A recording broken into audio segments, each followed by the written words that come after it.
Nalipatan ko.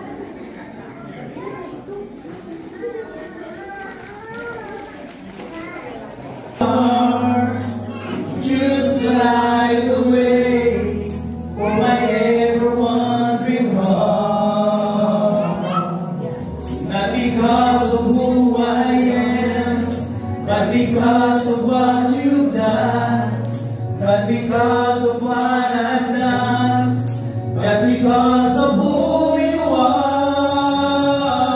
I am a flower waiting.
The Lord.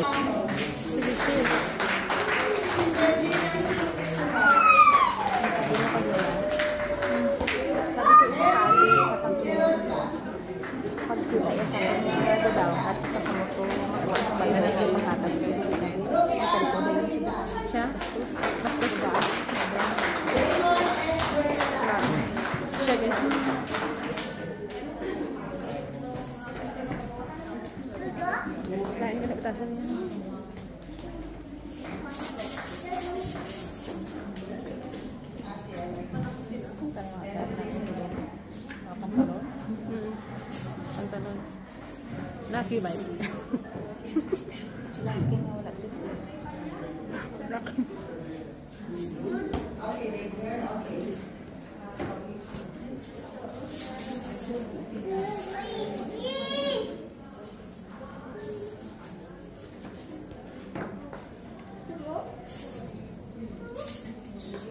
Ilang taon na siya?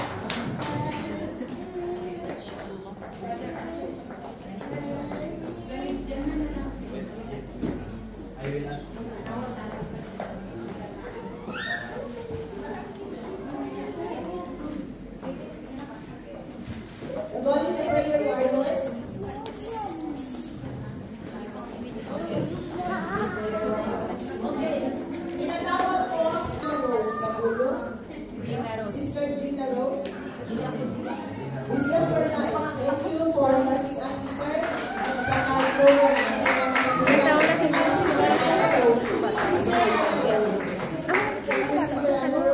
And sister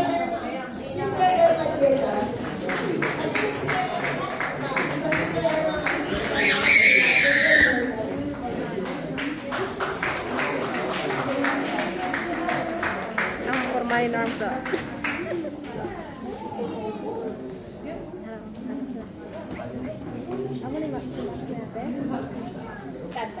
Okay, prayer warrior. Alam niyo, alam niyo sila kayo. So please come forward, prayer warrior.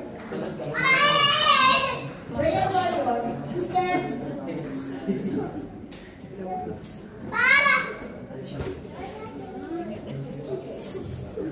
Sister Lydia. Din.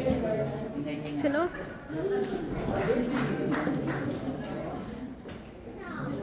Ang tawag sila, ragalaka. Parehas kami. Ginubad ko ganit chinelas ko para tawag ko. Ah, si Pao. Si Pao. Tahu na si Pao. Maldita na si Pao. Amo kan barang ko man ya. Sister Rosemary, dito ka na ba? Sister Rosemary? Okay. Maldita si Pao. Lydia Ministry, thank you. Sister Colleen Azarcon. Colleen Azarcon, represent 365 days. 365 days in God's presence. Sister Levi, Sister Rosemary, and Sister Joanna.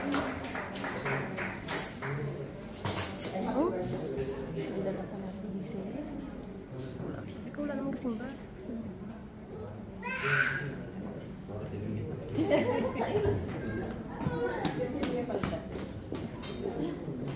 Okay. Lastly, praise and worship team. Praise and worship team.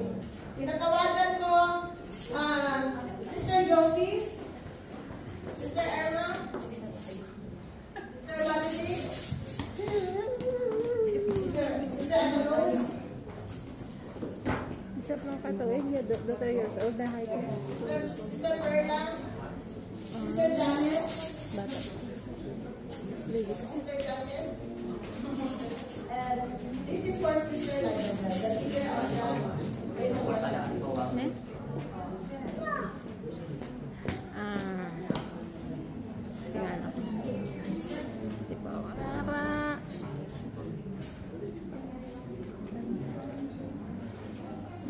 RJ, you want please? You want? Okay, last na lang, last na lang. Kasi ko na niya ang kuwan daw. Karena ako masok sa sandal ng ngara, nakikisakit ako.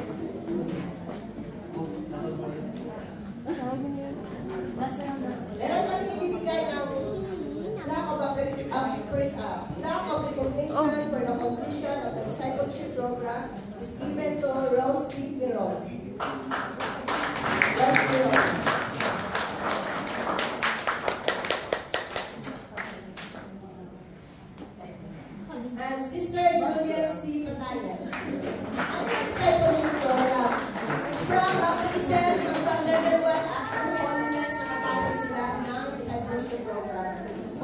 Sister Janet Ariola. And Sister Rachel. Sister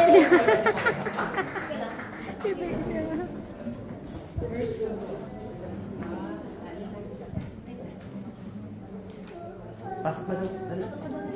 Tantan. Pwede. Ano na ba?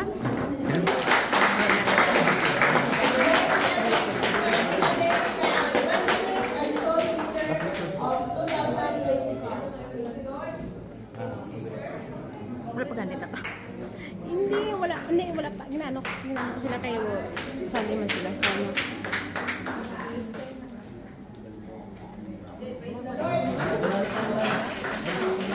Are you ready?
picture, the first tree enthusiastically takes place.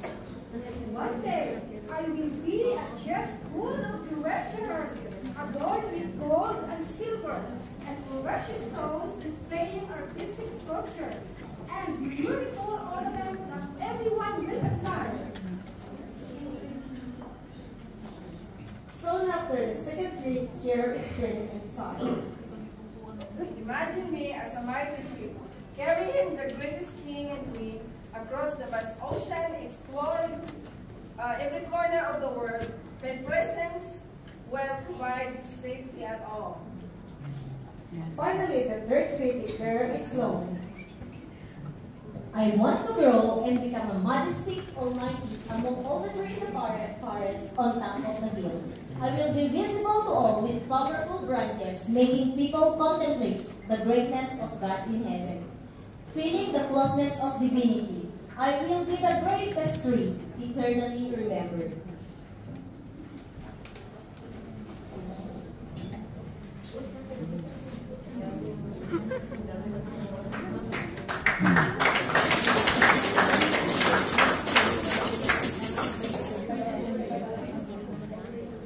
Over the years, the trees saw their dreams materialize when a group of woodcutters arrived at their location. The first woodcutter, upon evaluating the first tree, explained, There seems there is a robust tree. He can yield the good wood for a carpenter. Tumban. Sayang. and so the first tree cut down and transformed into a simple throne, filled with straw and distance for a member. The second tree also cut down, but its fate was not as grand as it had imagined. It was turned into a small fishing raft, unable to sail to vast seas as it has dreamed.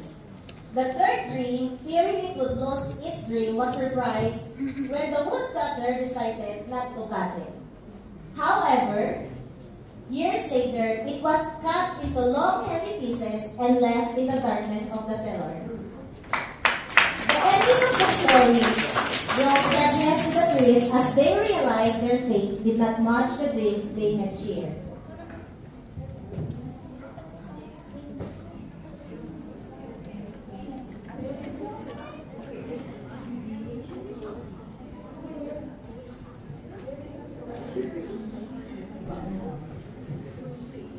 However, years later, a man and a woman, through their prayers, brought light to the narrative at a special moment. The first tree was used as an improvised cradle in a manger when the child was born. The trees understood the significance of this event, recognizing that it held the greatest treasure of all, the beginning of the story that would transcend time.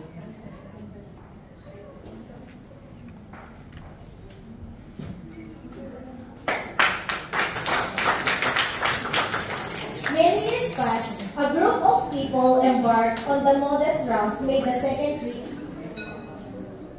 tree. At one point, while they were at sea, a fierce storm broke out. The tired sailor, falling asleep on a raft, woke up. When he realized the imminent danger, with a calm voice, he ordered,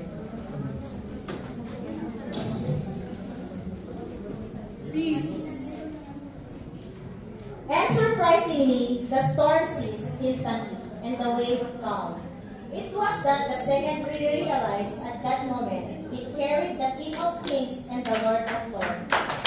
Sometimes later, the third tree was chosen by someone and turned into planks. These planks were carried through the street, while the men who carried them faced forward.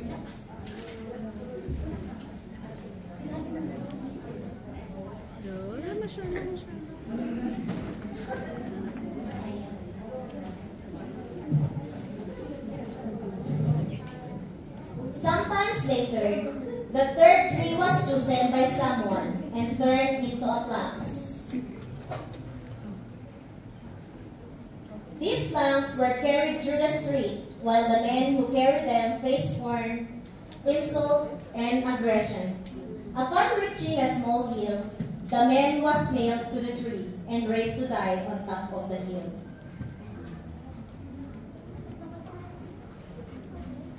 When the third tree understood its importance, it stood firm on the hilltop, as firm as never before, close to God. Jesus was crucified on it. And the tree finally understood that their destinies was fulfilled because God had never abandoned them. The moral of the story is clear. When things don't seem to follow the plans we make, we must remember that God always has a plan for us. Practicing will result in great gifts at the right moment. Each tree receives what it's asked, though not in the way we imagine. Often we are unaware of God's plans for us, but we know that His way was different from ours, but always the best. Patience is crucial because even when things don't go as we wish, it doesn't mean they won't be achieved. Let's remember that good timing is perfect and only He knows the right moment for everything. There is a time for everything, to laugh, to cry, to love, and to be loved. Above all, there is time to thank God for another day of life.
Praise the Lord.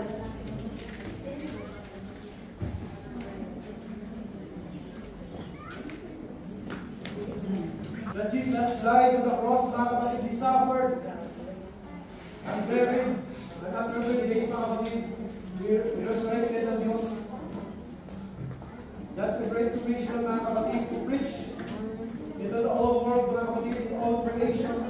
Dahil maraming na niligaw ng mga kaluluwang. So kung wala may maghayag, mga kapatid, kawawa, dahil tayo mapunta sa apoy ng impyerno, mga kapatid, yung nandang Diyos. Hallelujah. So that is our mission, to preach His word boldly, na hindi na parang kurang lang, mga kapatid, pag-base tayo sa kanyang salita. Amen? Amen. His word is the best, mga kapatid. Ito yung ang gamot sa atin. Ito yung mensahe ng Diyos na dapat natin basahin day and night ng ating buhay. Napakahalaga ang soul, mga kapatid. Napakahalaga kayo yung tayo yung at ang buong mundo, mga kapatid, na inibig ng Diyos. Amen? Amen. Hallelujah. That's our mission. Share with love. With your loved ones, family, community.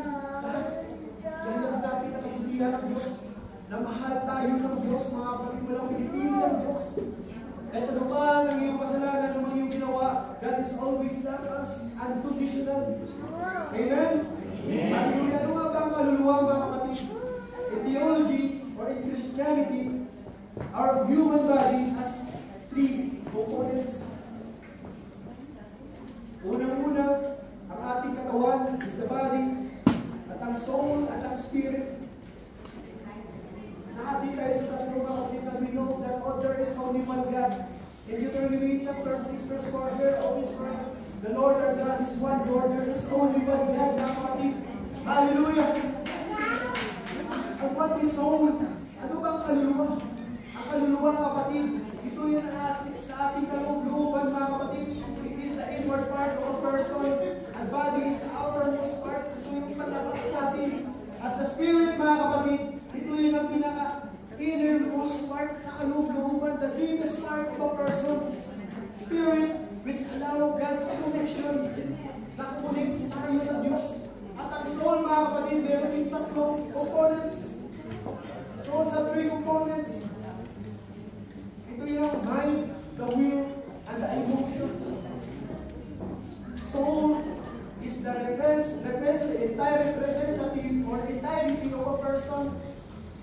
Life center, emotions, feeling, ito yung ang ating kaluluwa, being you, who you are. That's the soul, mga kapatid. And the soul is waiting in the future resurrection to receive the glorified body. In short, being you will see the judgment day, or the judgment seat of Jesus Christ.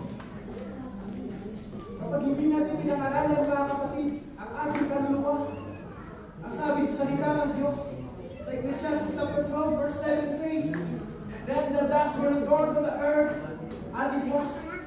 Then the Spirit will return to God who gave it. Hallelujah. Kaya yung laging sinasabi ng Apostle Paul, pinapanalangin niya sa 1 Thessalonians about sa mga souls, sa mga kapatiran. Sa Thessalonians, he always pray na isanctify sila ng Diyos. Kasi napakahalaga ang soul, ang kaluluwa, mga kapatid, ang sabi ni Apostle Paul, mga kapatid.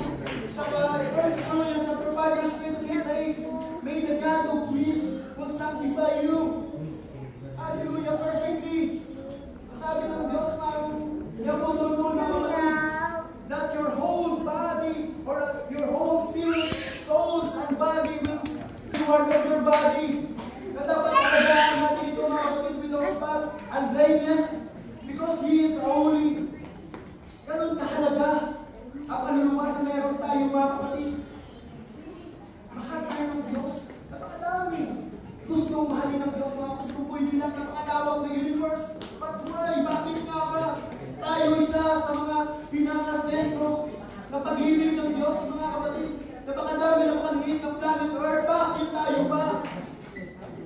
At ang sabi sa salita ng Panginoon, mga kapatid, we are created in His image. Napaka-special natin, napakahalaga natin.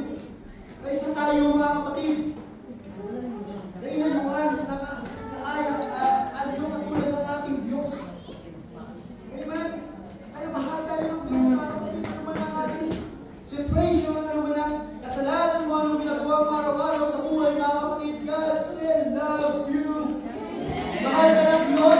Amen.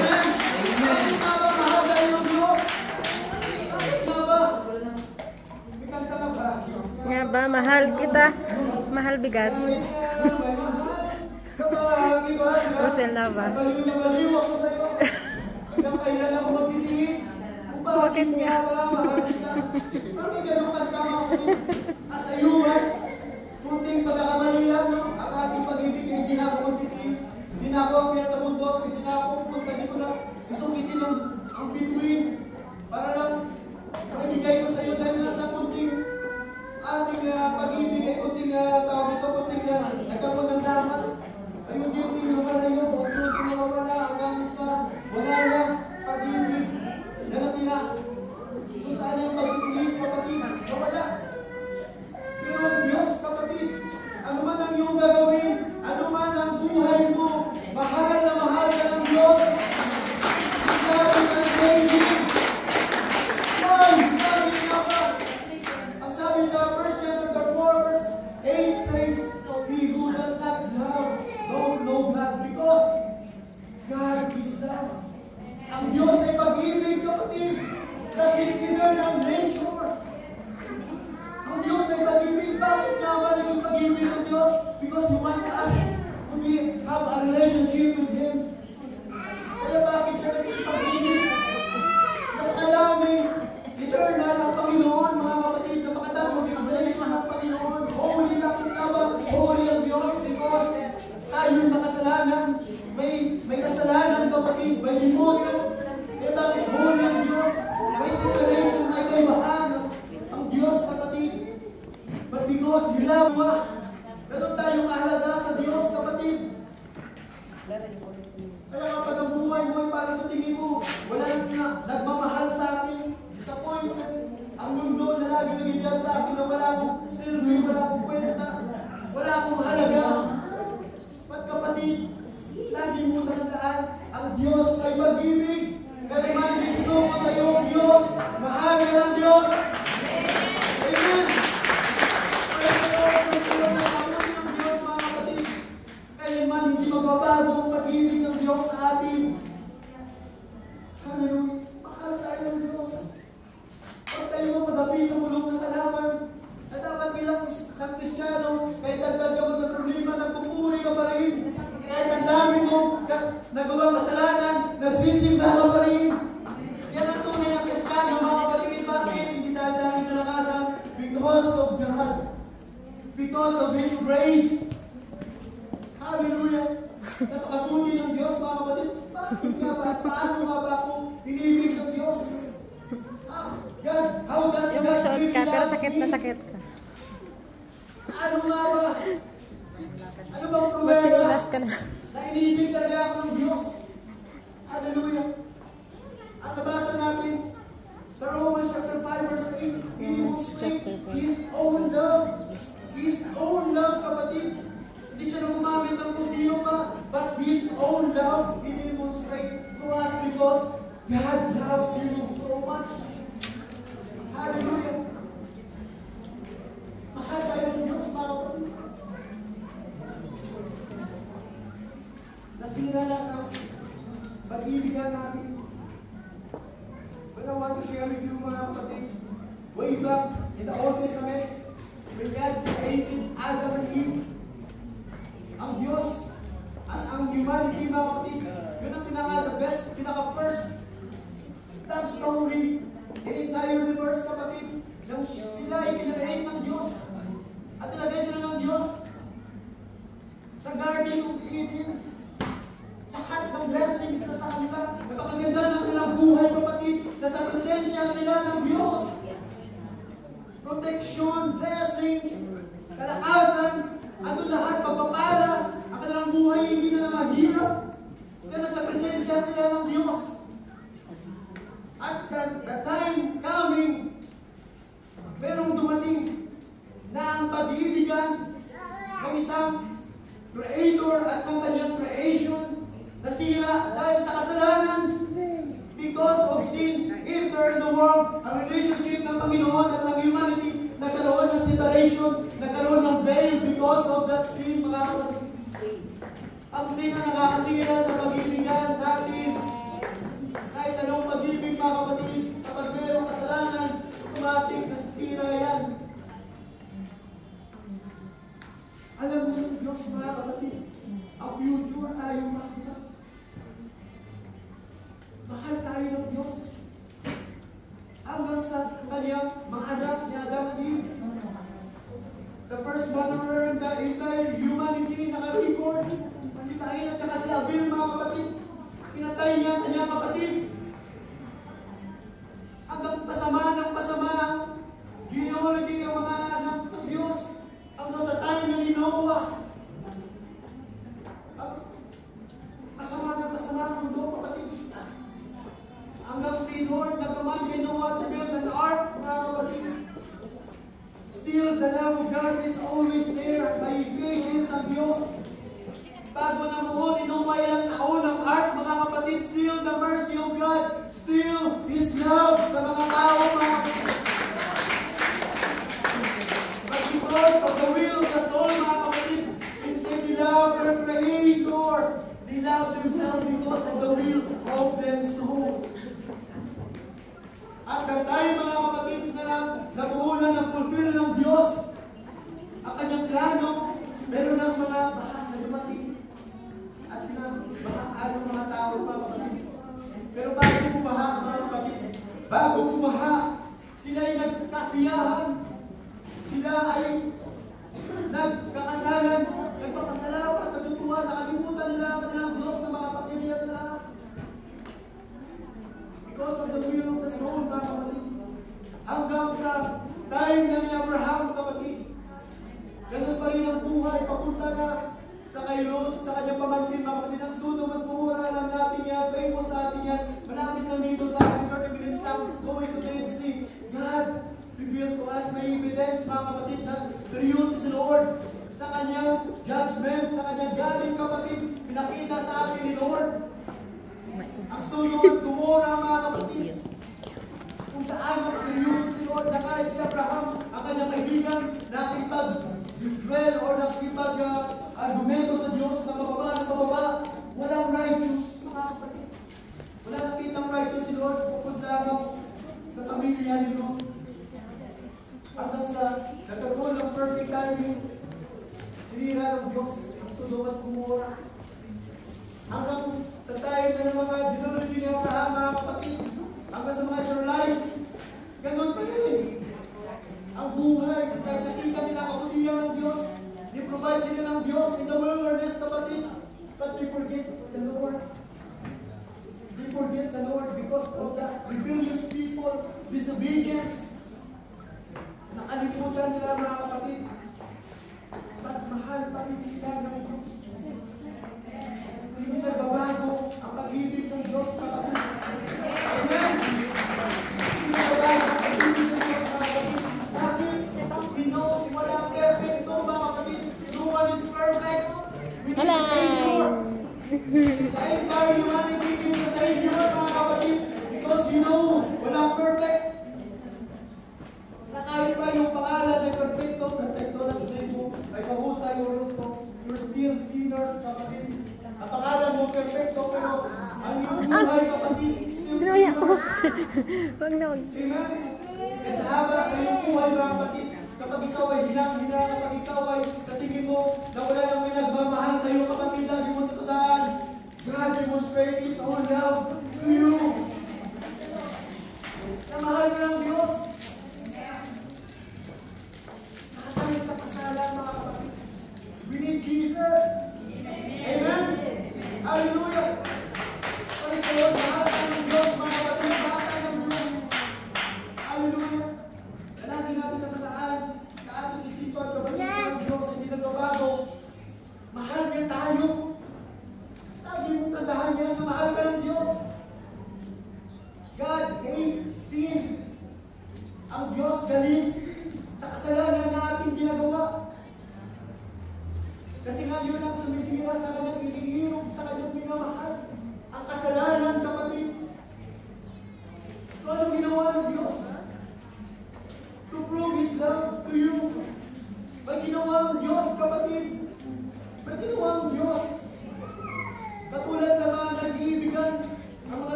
merong standard, merong rules sa mundo, kapatid. But ang Diyos, kahit ano man ang katayuan mo, ano man ang mukha mo, ano man ang kulay mo, mahal ka ng Diyos.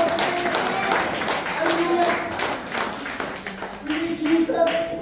Hallelujah! Jesus died for you. Dahil mahal tayo ng Diyos, kapatid. Hallelujah! Mahal tayo ng Diyos. Praise God, praise God. Huwag kang malungkot. Huwag kang ma-depress. Huwag kang anxiety na meron ka. Na nag-iisa ka lang, kapatid lang, hindi mo naman. Kasama-sama mo ang Diyos. Mahal ka ng Diyos, kapatid. Hallelujah. Hindi na tayo iiwanan, hindi na kapawayaan, kapatid. Laging nandiyan ang Diyos, kapatid. Hallelujah. He died for you. Nakaya tayo yung mga kasalanan. Dumating ang ating Panginoon, mga kapatid. When God demonstrate His love toward us, habang tayo yung makasalanan, kapatid, Jesus Christ died for us. Nagbago ang Old Testament, nagkaroon ng New Testament. Kapag ang Old Testament, mga kapatid, looking to you, you are sinners. But the gospel look at you, you are redeemed by the blood of Jesus Christ. Amen. You are redeemed by the blood of God. Hallelujah. You are not defeated, but you are more than conqueror and victorious child of God. Hallelujah. Hindi ka mahina.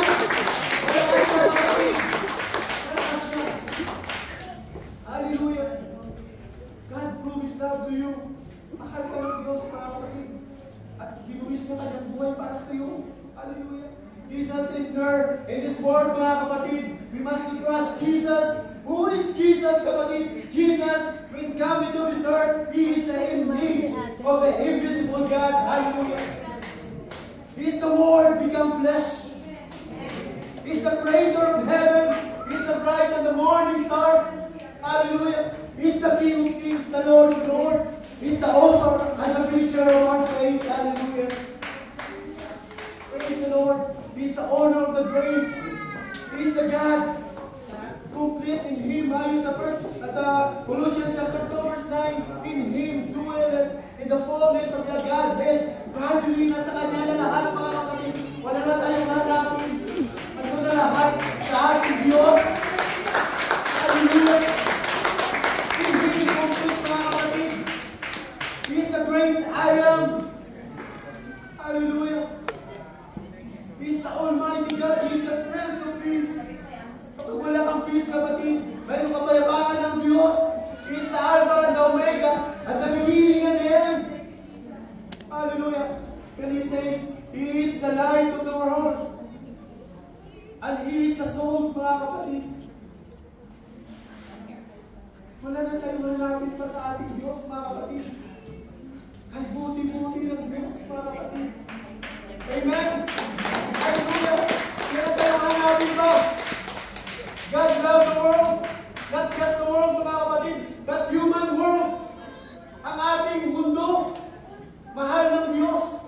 Ano sabi salita ng Diyos, mga kapatid, sa John 3:16? For God so loved the world that He gave His only begotten Son, and whosoever believes in Him should not perish, but have an everlasting life. That's the promise of God to you, mga kapatid.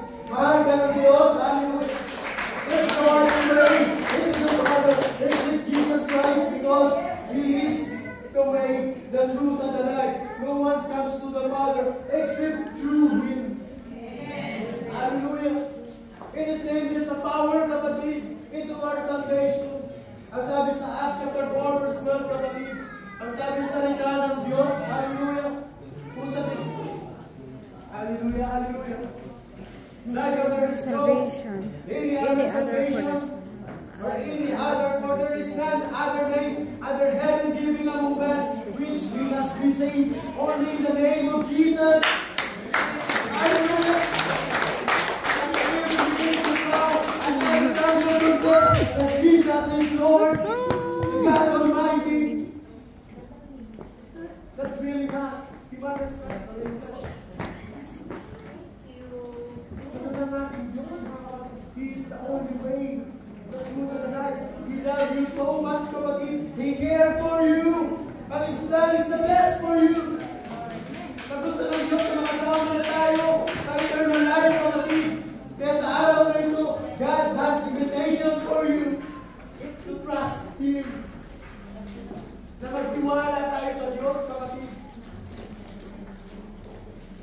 sa Romans chapter 3 verse 23, kapatid, for all have sinned come short for the glory of God. At sabi sa Romans chapter 6 verse 23, for the wages of sin is death. At tayo mga kapatid, ay tayo mapupunta na sa apoy ng impyerno pagkus mahal tayo ng Diyos. He gave Jesus demonstrated His love upang tayo ay ma-reconcile, kapatid. At matubos tayo sa ating kasalanan, kapatid. Jesus Christ redeemed you by His blood. Tinubos tayo ng Diyos, kapatid. Natawag ka na ng Diyos. Kapag hindi mo pa kilala ang Diyos, kapatid, God, merong invitation sa iyo sa araw nito dahil mahal ka ng Diyos. All you need to do is to know Him. Not just to know Him, but to read His Word, kapatid. Ito yung Word ng ating Panginoon. Na ito'y gift natin sa mga visitors. Not just to give, mga kapatid, but we need to read. Higit pa ito sa mundo. Ang mundo kaya magbigay ng pagpapala na ibibigay sa atin ng kanyang salita, kapatid. Even in the earth will pass away, but His words will remain. Hallelujah. Ito yung mga beses na hindi natin sa ating mga kaibigan, sa ating mga mahal sa buhay. Walang ibang pinaka-the best gift, kapatid. Lahat temporal, kapatid. But this is the Word of God, mga kapatid. Kaya naman hindi maglalaho, kapatid. Lalagi natin ilagay sa ating puso day and night. We must meditate His Word because yun ang pinaka-the best sa atin, ang salita ng Diyos. Hindi pa malingit sa inyo, kapatid. Ang situation natin sa Pilipinas, sa mundo, kapatid, napakarami na, napaka-crowded na ang mundo. Sa Pilipinas, hindi lingit sa inyo. Napakadaming mga lindol, napakadaming nagkaroon ng anxiety, takot, nervous, dahil sa situation. Hindi pa ba natin nakikita, kapatid? Ang mga signs. Napakadami. Yung iba naman tayo, mga kapatid. Hindi pa nasalitaan. Nasira ng salita ng Diyos. Nakakalungkot, kapatid. But only God knows, mga kapatid, na sa kamay ng Diyos ang kanilang buhay. But sa araw na ito, mga kapatid, we are here to preach you because I love you, love you so much, mga kapatid.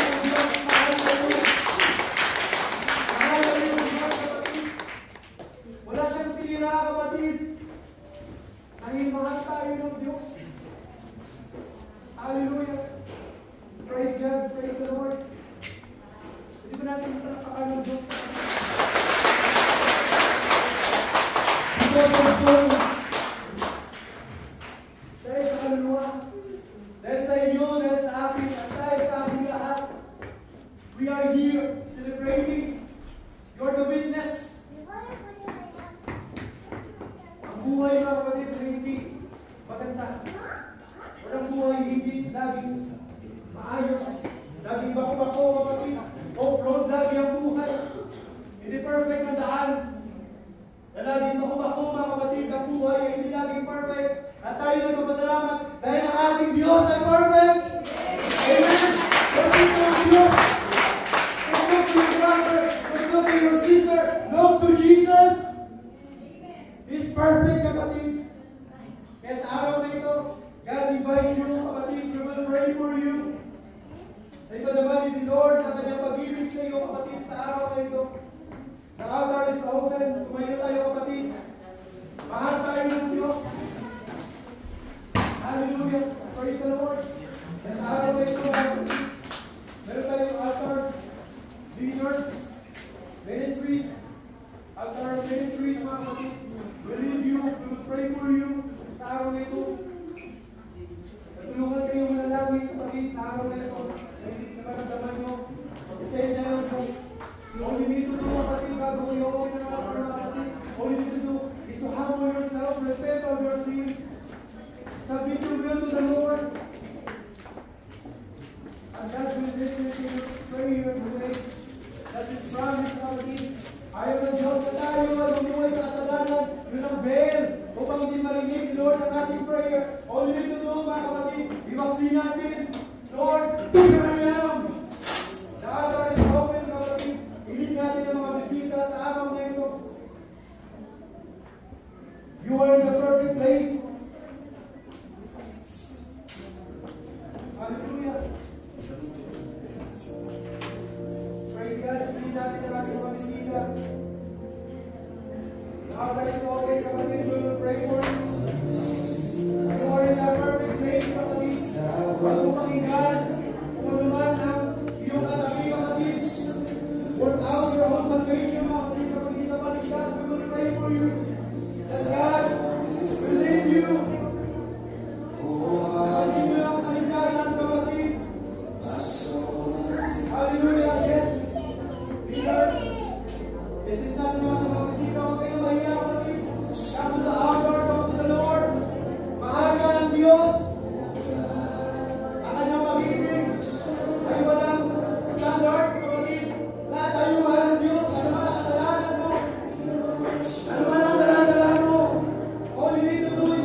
Sa likod man siya.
Ano